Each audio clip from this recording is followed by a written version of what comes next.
Qui est merveilleux comme toi? Tu es le meilleur des pères. Oui, Dieu bon, Dieu merveilleux, Dieu fidèle.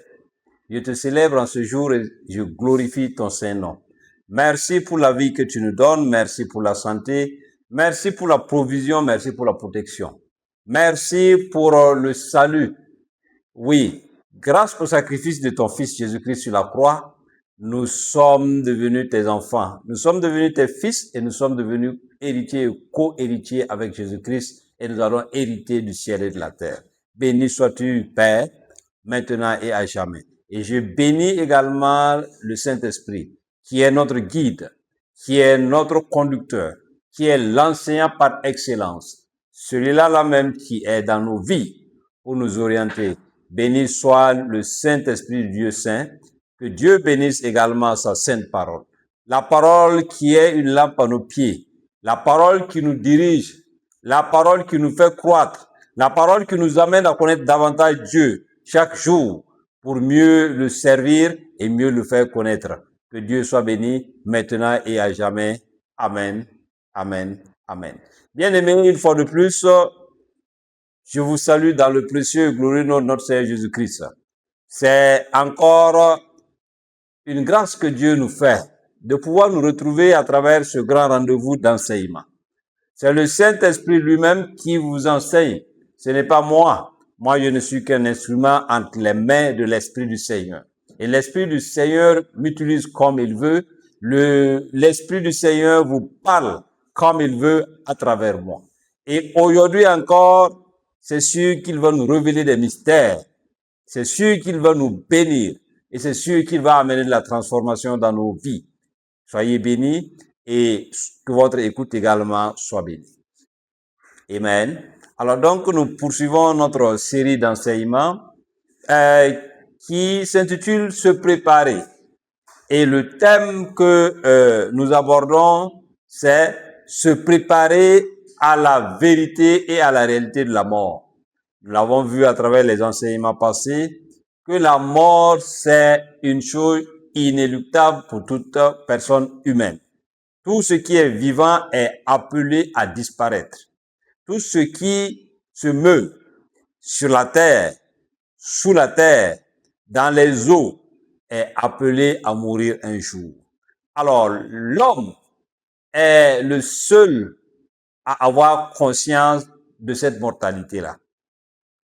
Pour dire que l'être humain, l'homme créé à l'image de Dieu, selon sa ressemblance, est la seule créature qui a conscience de sa mort.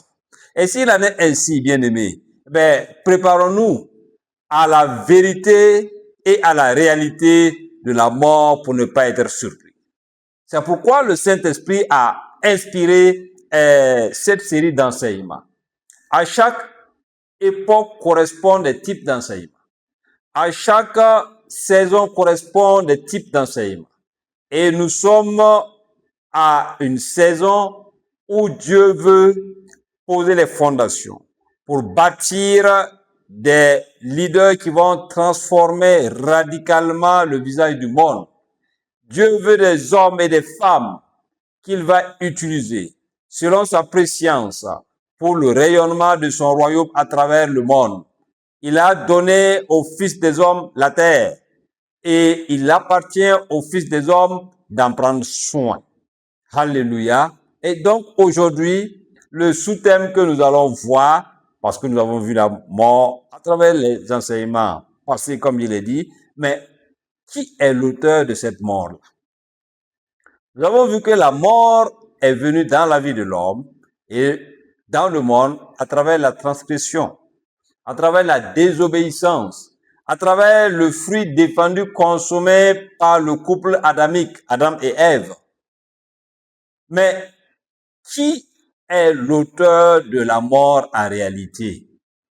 Qui est l'auteur de la mort en vérité? Certains diront Dieu.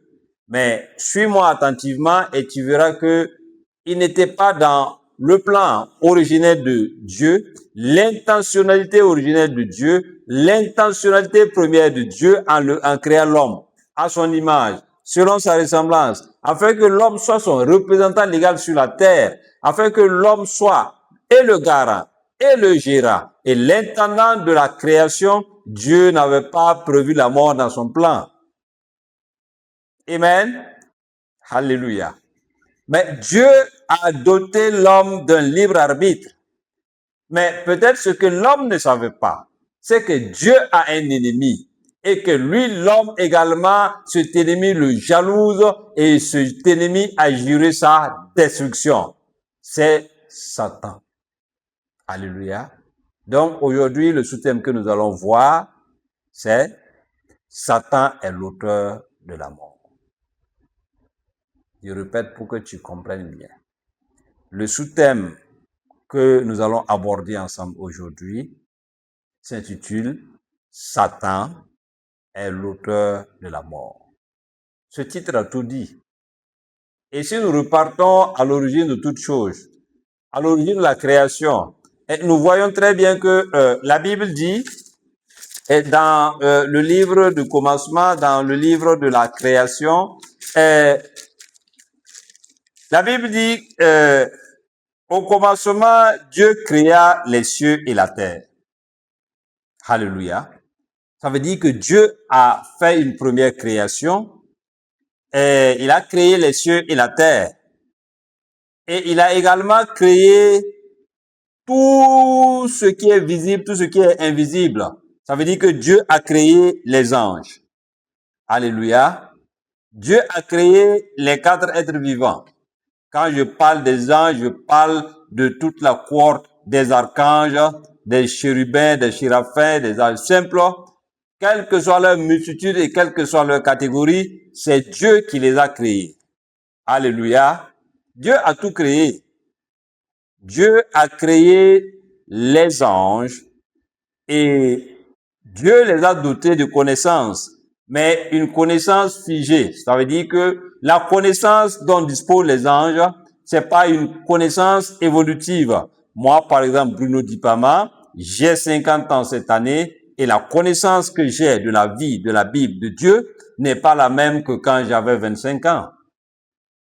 Donc, l'être humain, créé à l'image de Dieu selon sa ressemblance, sa connaissance évolue, alors que la connaissance reçue par les anges reste telle. De même que l'homme a ce libre arbitre-là, cette liberté-là, de faire des choix, et l'homme peut revenir sur ses choix. Les anges n'ont pas cette possibilité-là. Les anges n'ont qu'un choix unique. Quand les anges choisissent, c'est définitif. C'est pourquoi les anges ne peuvent pas se repentir comme l'homme. Alléluia. Donc, Dieu a créé les anges. Et parmi les anges, il y a un qu'il a créé parfait. Alléluia. Et qui était un porteur de lumière. Car c'est ce que signifie son nom. Lucifer. Donc, Lucifer était créé pour être le chef qui conduisait la louange et l'adoration à l'intention du Créateur. Alléluia. Mais il s'est enflé d'orgueil du fait qu'il était beau. Il était merveilleusement beau. Alléluia. Et comme c'est lui qui était devant et qui orchestrait la louange, l'adoration, un beau jour, il s'est dit, mais moi je suis là, je suis celui-là qui organise tout pour glorifier, pour honorer Dieu. Mais voilà que Dieu a une intention. Dieu veut créer un être humain, un peu inférieur à lui, à qui il va donner la domination sur toute l'œuvre de ses mains. Alléluia. Et donc, à partir de ce jour-là, cet ange brillant, cet ange porteur de lumière va entrer en rébellion. Regardez ce que Ésaïe dit. Ésaïe 14, verset 12. Il dit, te voilà tombé du ciel, astre brillant, pas de Lucifer, fils de l'aurore, car c'est ce que son nom signifie, tu es abattu à terre, toi le vainqueur des nations. Alléluia. Alors, tout simplement, comprenons une chose. Et comme je l'ai dit, Dieu a créé ce temps-là parfait. Et quand Dieu a décidé de créer l'homme, ce temps est rentré en rébellion. Et il a dit à Dieu, nos serviam. Ça, c'est la locution latine qui veut dire, je ne te servirai pas. Alléluia. Et il est rusé. Et il connaît les créatures que Dieu a faites. Et donc, il a dit, moi, Lucifer, à partir d'aujourd'hui, Dieu ne me reconnaît plus comme serviteur de Dieu. Dieu ne me reconnaît plus comme le serviteur du Créateur. Je veux élever mon trône au-dessus du trône du Très-Haut. Je veux me poser sur sa montagne. Et c'est moi qui vais dominer. C'est moi qui vais gouverner. Donc, l'intention de Lucifer, c'était de faire un putsch, un coup d'état en bonne et due forme au Créateur. Celui-là même qu'il a créé. Alléluia. Alléluia. Et ça, c'est très important. Regardez ce que Ézéchiel dit en parlant du roi de Tyr, qu'il assimile à ce astre brillant au fils de l'aurore. Ézéchiel 28, verset 11 jusqu'au verset 18. Je vais lire à partir du verset 14, où il est dit, bon, je peux même lire à partir du verset 12, hein, où la parole de Dieu écrite dit ceci: Fils de l'homme prononce une complainte sur le roi de Tyr. Et je vous dis, le roi de Tyr ici est assimilé à Lucifer. Il dit ceci: Tu lui diras, ainsi parle le Seigneur, l'Éternel, tu mettais le sceau à la perfection. Je vous ai dit qu'il a été créé parfait. Tu étais plein de sagesse, parfait en beauté. Alléluia. Plein de sagesse et parfait en beauté. C'est ce que était Lucifer. Tu étais en Éden. Éden, c'est un lieu, et dans ce lieu, Dieu a créé un jardin spécialement.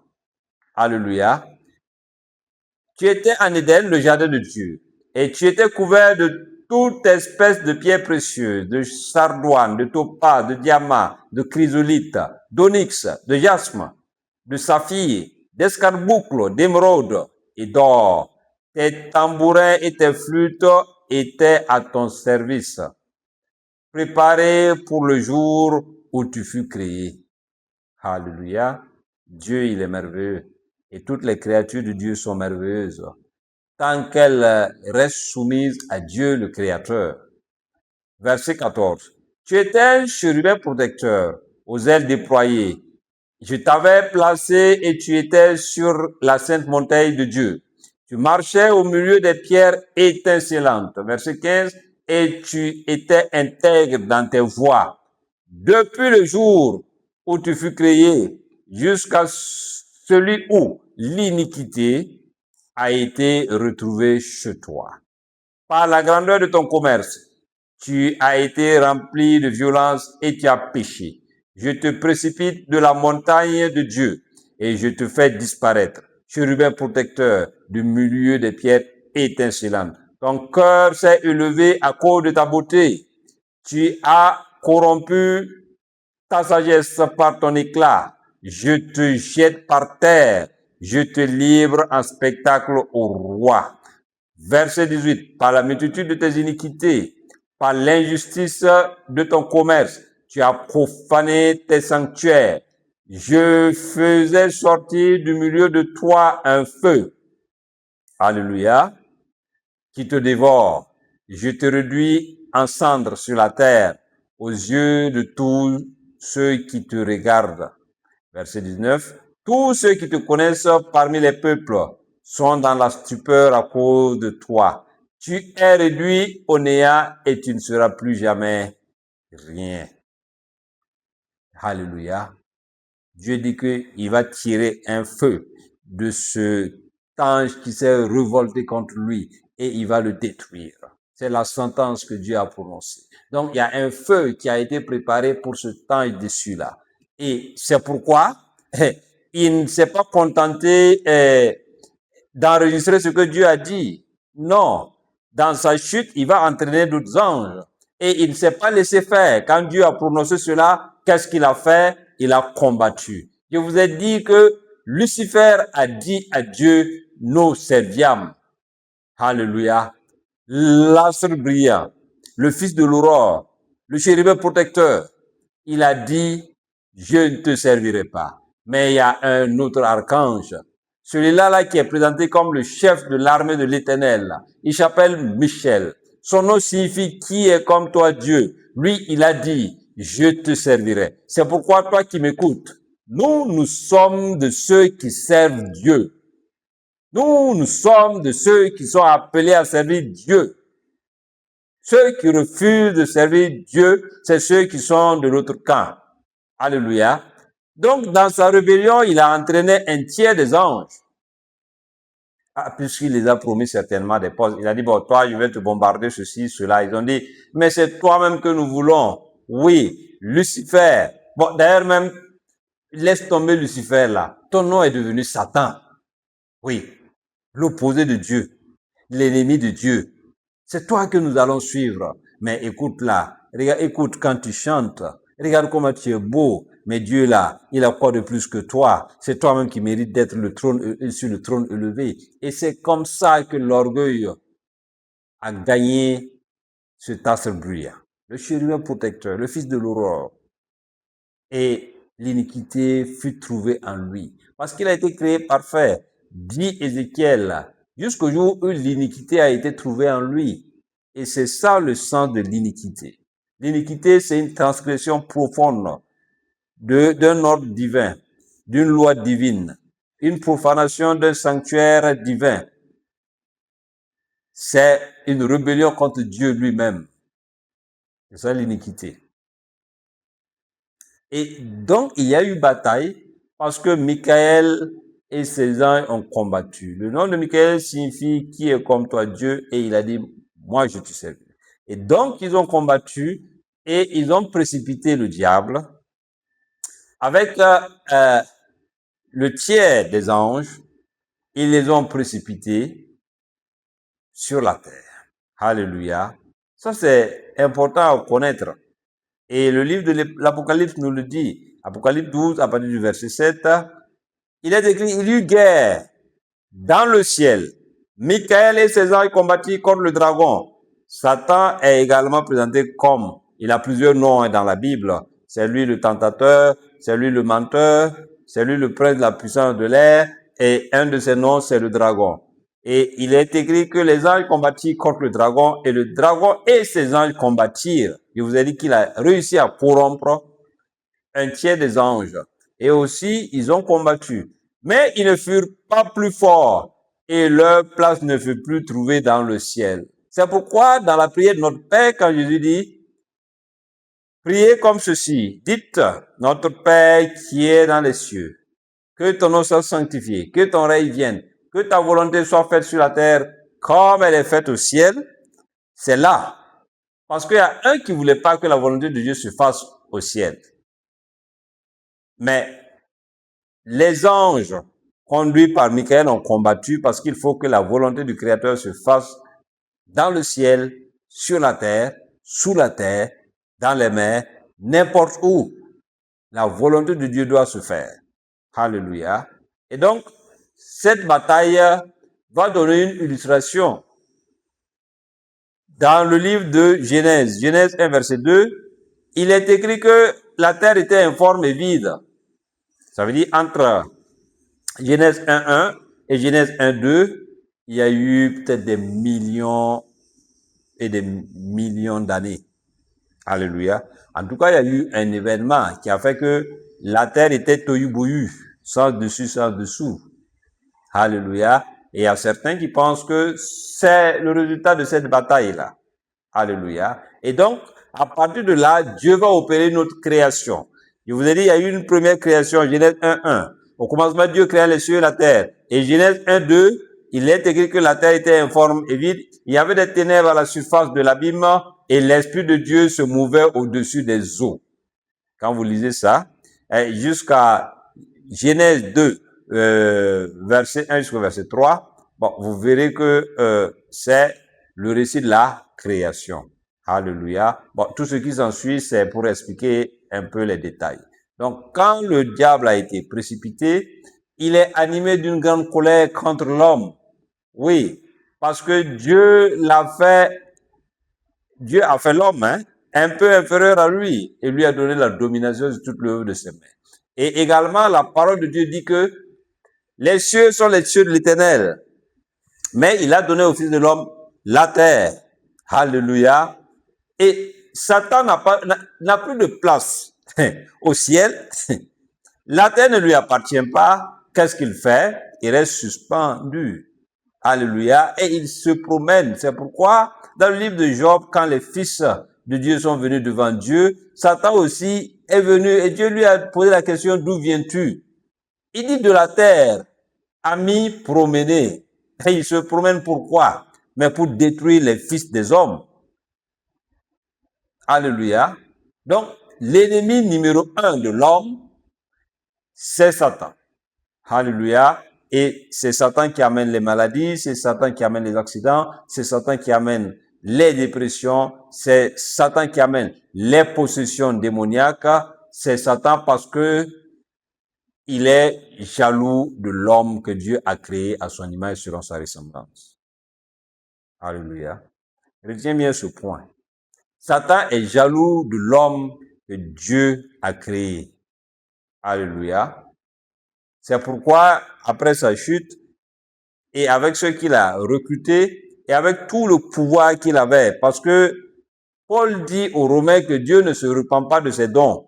Quand Dieu a créé Lucifer, il avait des dons, il avait une onction, et quand il a été précipité, il a simplement converti, perverti, souillé cette onction, cette puissance, cette autorité qu'il avait.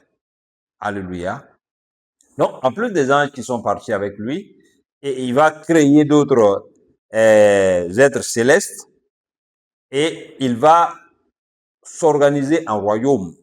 C'est pourquoi Paul dit dans le livre de Colossiens qu'il nous a transportés du royaume des ténèbres vers le royaume du Fils de son amour. En réalité, il y a deux royaumes.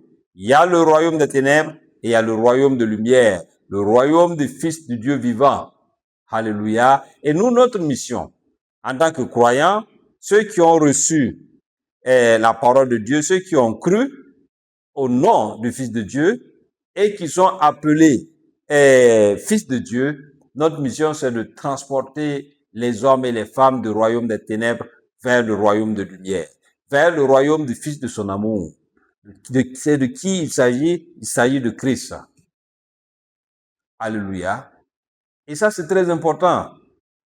Et donc, quand il s'est organisé, il a une organisation méticuleuse qu'il a mis, il a tissé une toile autour de la terre. Alléluia. Et c'est de cette manière qu'il attaque les fils de l'homme. Satan a un royaume qui est hiérarchisé. Et quand vous lisez Éphésiens 6, verset 12, qu'est-ce que Paul nous dit? Il dit, nous n'avons pas lutté contre la chair et le sang. Et il détruit les catégories. Alléluia. Il dit, mais contre les dominations, contre les autorités, contre les princes de ce monde des ténèbres, contre les esprits méchants dans les lieux célestes. Alléluia. Alléluia. Donc, tel que le royaume de Dieu est structuré, ainsi le royaume de Satan également est structuré, bien organisé. Ne vous y trompez pas. Alléluia. Alléluia. Et ça, il faut le comprendre. Donc, sa mission, c'est d'anéantir l'homme que Dieu a créé à son image selon sa ressemblance. C'est pourquoi l'apôtre de l'amour, Jean nous dit dans 1 Jean 5, 19, il dit, nous savons que nous sommes de Dieu. Donc, ceux qui sont dans le royaume du Fils de son amour sont de Dieu. Et que le monde entier est sous la puissance du malin. Le malin, c'est un autre nom de Satan. Alléluia. Je vous ai dit qu'il a une multitude de noms. Donc, le but de Satan, l'objectif ultime de Satan, la finalité de Satan, c'est d'anéantir l'intentionnalité originelle de Dieu pour l'homme. Dieu a créé l'homme pour qu'il vive longtemps, qu'il soit en communion permanente avec lui, qu'il soit dans un environnement de félicité, de satiété, de béatitude. Et Satan, le jaloux, est contre ça. Donc, après sa chute, son objectif ultime, sa finalité, c'est de séparer l'homme avec son Créateur. Comme il a pu embobiner, enrouler un tiers des anges dans sa farine, c'est ce qu'il veut faire avec un certain nombre d'hommes. Et quand vous voyez aujourd'hui certaines personnes parler, vous savez que ces personnes sont des agents sataniques, sont en mission pour Satan. Alléluia. Ah oui, il faut le dire clairement. Il faut le dire clairement. Donc son objectif, c'est de détruire la relation qui existe entre l'homme et Dieu. Il ne veut pas que l'homme vive éternellement. Il ne veut pas que l'homme soit en communion avec le Créateur. Il ne veut pas d'une vie sans la mort. Il ne veut pas d'une vie sans la maladie. Il ne veut pas d'une vie sans le péché. Il ne veut pas d'une vie de félicité, de satiété, de béatitude. Alléluia. Donc tout ce que Dieu avait programmé pour l'homme, il est contre ça. Dieu a béni l'homme. Dieu a dit, soyez féconds, multipliez, remplissez la terre et l'assujettissez. Dieu veut simplement dire que, comme le livre de Psaume le dit, Dieu a créé l'homme et l'a mis dans le jardin pour être son intendant. Mais au-delà de ça, Dieu a créé l'homme pour que l'homme ait la domination sur toute l'œuvre de ses mains. Alléluia. Ça, c'est très important. Et donc, quand Satan est venu dans le jardin d'Éden, qu'est-ce qu'il a fait? Je vous ai dit quel est son but ultime. Et Dieu a créé Adam et du côté de Adam, c'est-à-dire de l'endroit le plus précieux, le plus sensible, le plus vital, il a tiré la femme Ève. Et il les a dit, voici, vous serez dans le jardin où tout est abondant, tout est félicité, tout est satiété, tout est béatitude. J'ai planté 2 arbres, au milieu l'arbre de vie et de l'autre côté l'arbre de la connaissance du bien et du mal. Vous n'en mangerez pas. Vous pouvez manger de tous les arbres qui sont dans le jardin, mais celui-là n'y touchez pas. Le jour où vous allez manger, vous mourrez. Vous mourrez. C'est ce que Dieu a dit. Alléluia. Alors, le séducteur est venu. L'intrus est venu.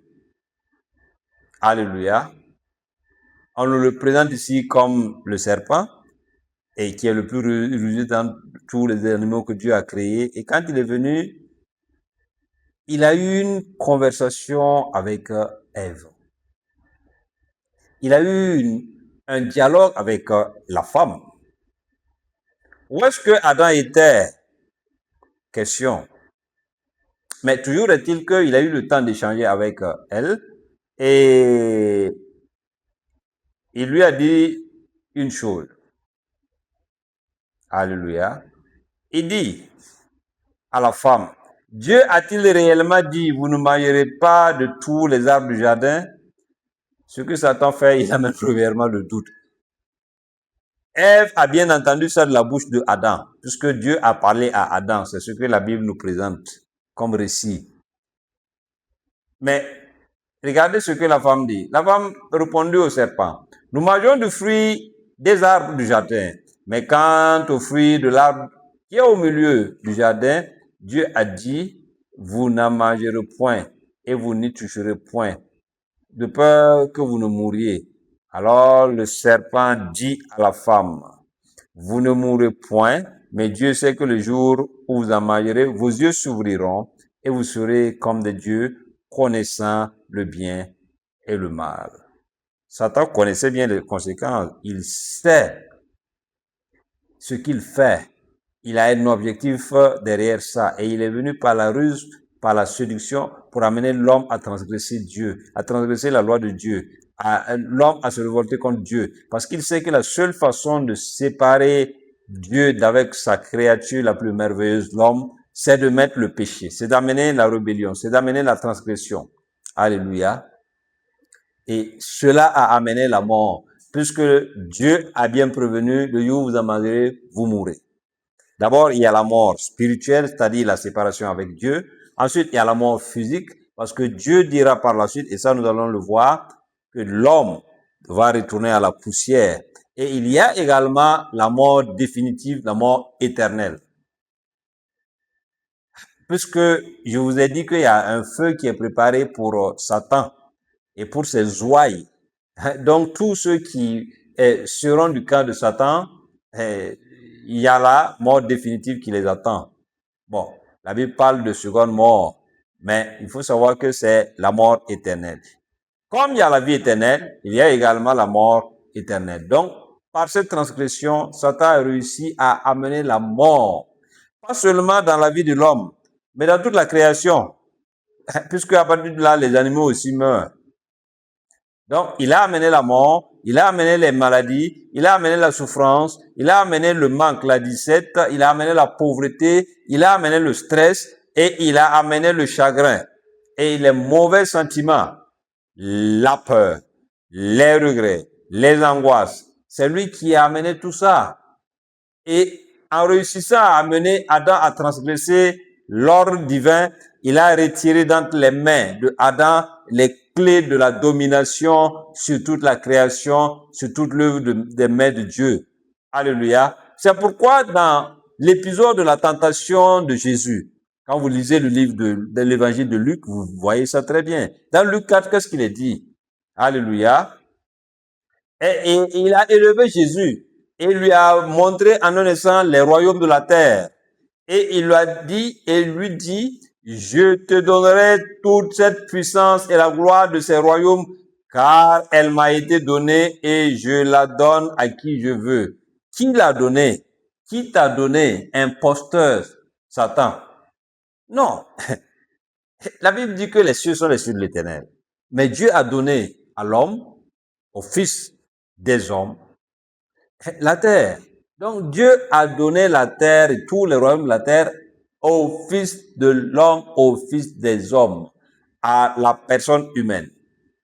Mais comme il a réussi à amener la séparation de l'homme d'avec son créateur, il a en même temps récupéré les clés. Mais gloire soit rendue à Dieu. Parce que Dieu connaît la fin d'une chose avant même son commencement. Alléluia. Alléluia. Ça, c'est très important. Et il faut savoir que c'est Satan qui est l'auteur de la mort. Ça, il faut retenir ça. C'est Satan qui a amené la mort. Alléluia. Tout comme quand on parle de mal, c'est lui qui est l'incarnation du mal. Alléluia. Ça, c'est très important. Et donc, son objectif, c'est d'amener le maximum des descendants d'Adam avec lui en enfer. Car il y a bien un feu. Il y a un étang de feu. Et c'est ce que Jésus rappelle dans Matthieu 25, verset 41. Il dit, ensuite, il dira à ceux qui sont à sa gauche, retirez-vous de moi, maudits, allez dans le feu éternel qui a été préparé pour le diable et pour ses anges. Voici, c'est clair, c'est net. Il y a un feu qui a été préparé pour le diable et ses anges. Mais ils veulent pas être seuls. Ils veulent que le maximum des fils d'Adam, le maximum des hommes soient avec eux dans ce feu qui a été préparé pour eux. C'est pourquoi ils font tout pour séparer l'homme d'avec Dieu. Alléluia. Donc, Satan est l'auteur de la mort spirituelle, la mort physique et également la seconde mort. Alléluia. Ça, c'est très important.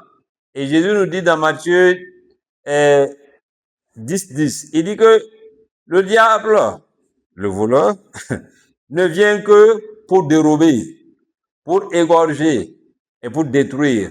Mais moi, je suis venu afin que les brebis aient de la vie et qu'elles soient dans l'abondance. Je suis le bon berger, verset 11. Le bon berger donne sa vie pour ses brebis. Alléluia. Donc Dieu a tout prévu, la rédemption. Donc le point que nous allons voir maintenant, c'est la rémission des péchés, c'est le salut, c'est la rédemption. Et tout cela est possible, est accessible, est disponible pour peu que nous-mêmes nous soyons disposés à aller vers la rémission des péchés, à aller vers le salut, à aller vers la rédemption. Alléluia. Parce que quand Dieu a prononcé la sentence contre le diable tentateur, il a dit ceci dans Genèse 3, verset 14 jusqu'au verset 15. Il dit, l'Éternel dit au serpent, puisque tu as fait cela, tu seras maudit entre tous les animaux des champs. Tu marcheras sur ton ventre et tu mailleras de la poussière tous les jours de ta vie.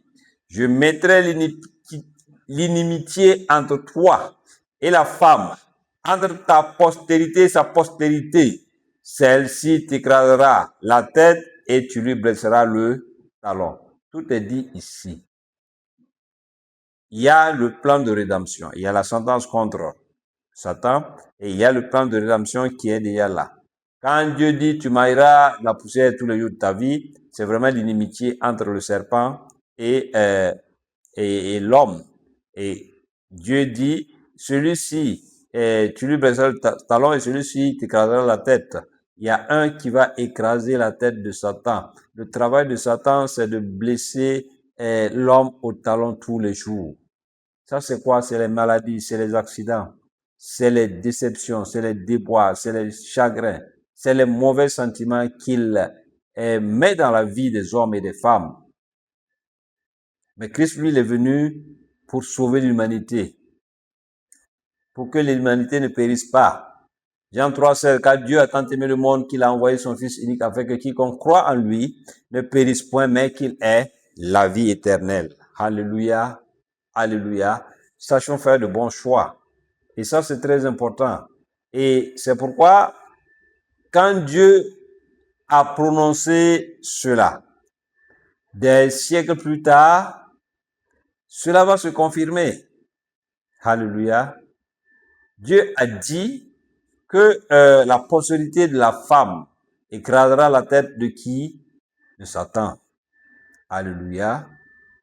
Et ce fils-là va venir. La postérité de la femme va venir. Isaïe nous dit dans Isaïe 14, dans Isaïe 7, verset 14 plutôt, il dit, c'est pourquoi le Seigneur lui-même vous donnera un signe. Voici la jeune fille, bon, la Vierge, deviendra enceinte. Elle enfantera un fils et on lui donnera le nom d'Emmanuel, Dieu parmi son peuple. Bon, il n'y a rien d'étonnant hein, qu'une vierge tombe enceinte. En Israël, toutes les filles sont vierges. Qu'elle mette au monde un fils, c'est une probabilité, soit une fille, soit un garçon. Alléluia. Mais la vierge dont Esaïe parle, c'est celle qui va donner naissance à un fils sans avoir connu un homme, sans avoir connu la couche d'un homme. C'est pourquoi quand Gabriel est venu vers Marie, quand il lui a présenté ses salutations et présenté le projet divin, Marie a dit, mais cela n'est pas possible parce que je ne connais point la couche d'un homme.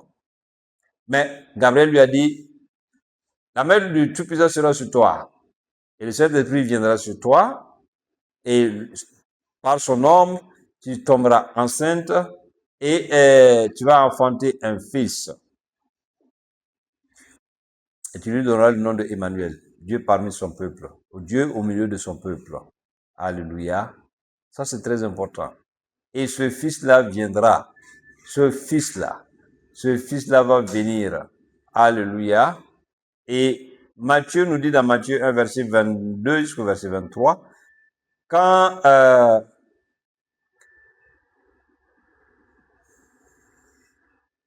dans l'épisode qui suit, suivez un peu ce que je vais dire. verset 22, il est écrit, tout cela arrive afin que s'accomplisse ce que le Seigneur avait annoncé par le prophète. Voici, la Vierge sera enceinte, elle enfantera un fils et on lui donnera le nom d'Emmanuel, ce qui signifie Dieu avec nous. Alléluia. Alléluia. Quand Jésus est né, il y avait la prophétesse Anne, la veuve qui attendait la naissance du Messie. Il y avait le vieux Simeon, à qui Dieu lui avait fait la promesse qu'il ne mourrait pas sans avoir vu le Saint d'Israël, celui qui va apporter le salut. Alléluia. Et donc, le Fils est venu.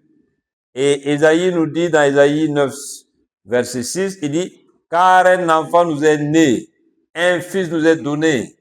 Rappelez-vous de Jean 3, 16, car Dieu t'a tant aimé le monde qu'il a donné. Dieu a donné son fils unique.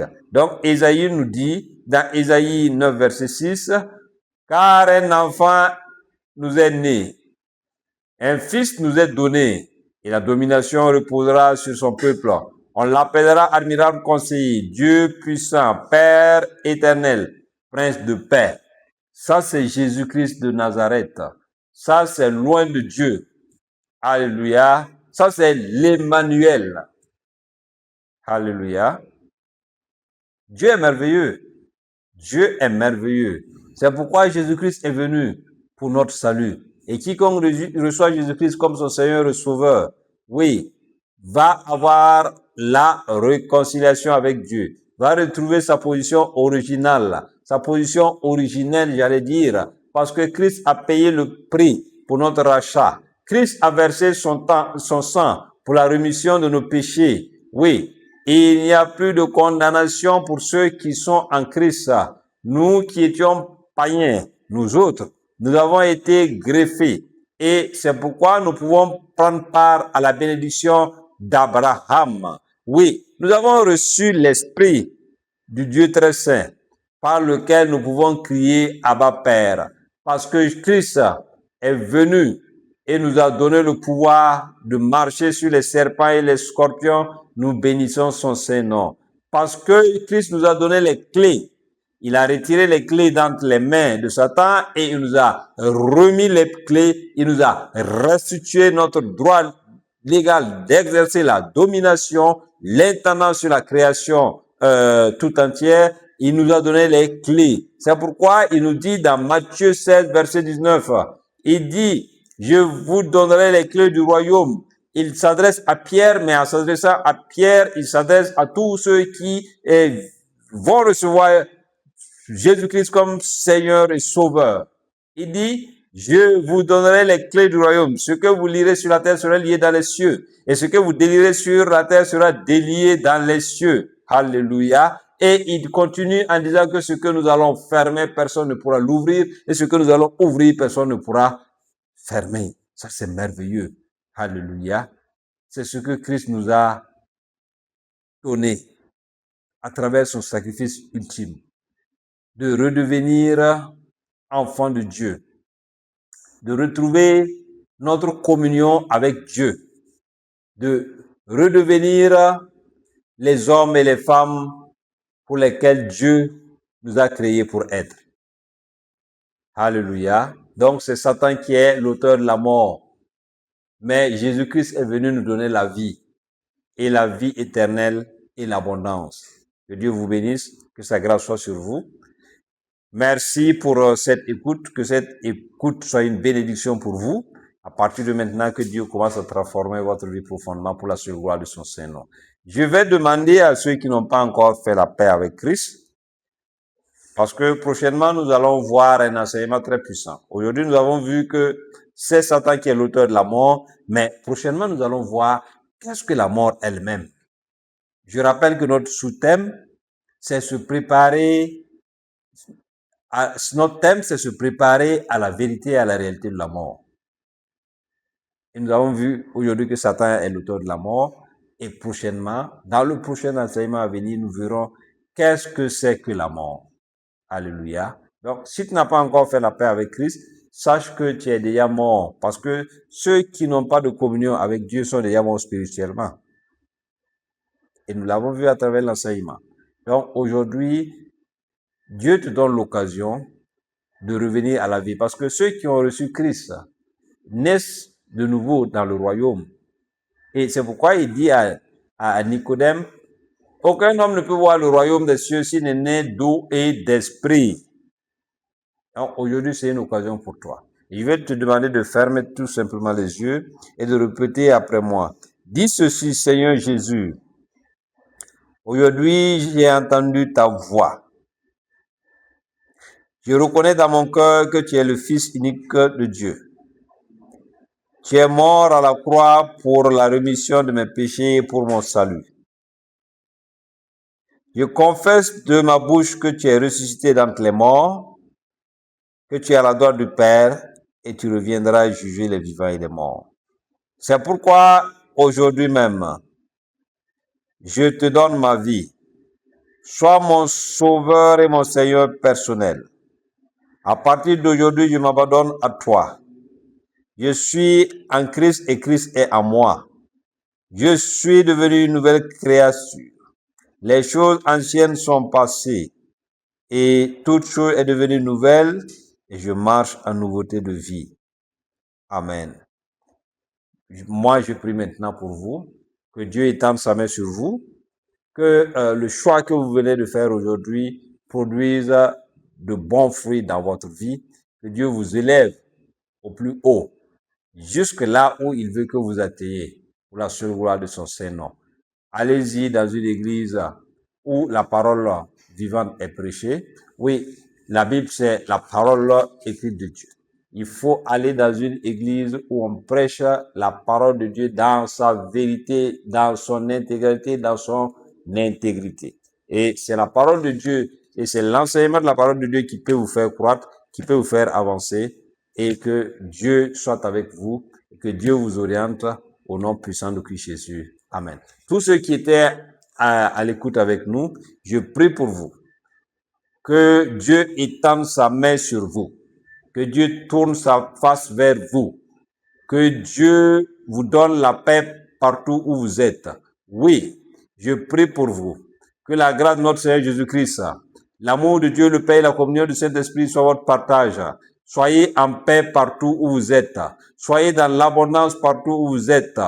Quelle que soit la situation que vous traversez, les mauvaises situations, je les renverse maintenant au nom puissant de Christ Jésus. À partir de maintenant, vivez dans l'allégresse, vivez dans l'abondance. À partir de cet instant même, tout ce qui vous empêchait d'être en communion avec Dieu soit ôté maintenant. Au nom puissant de Christ Jésus, que la paix, la grâce et la faveur de Dieu soient avec vous maintenant jusqu'à la fin de votre jour. Amen, amen, amen. Que Dieu vous bénisse, qu'il vous garde, qu'il vous protège, qu'il veille sur vous et à très bientôt pour la seule gloire de notre Seigneur Jésus-Christ que nous faisons toutes ces choses. Que son Saint-Nom soit béni maintenant et à jamais. Shalom.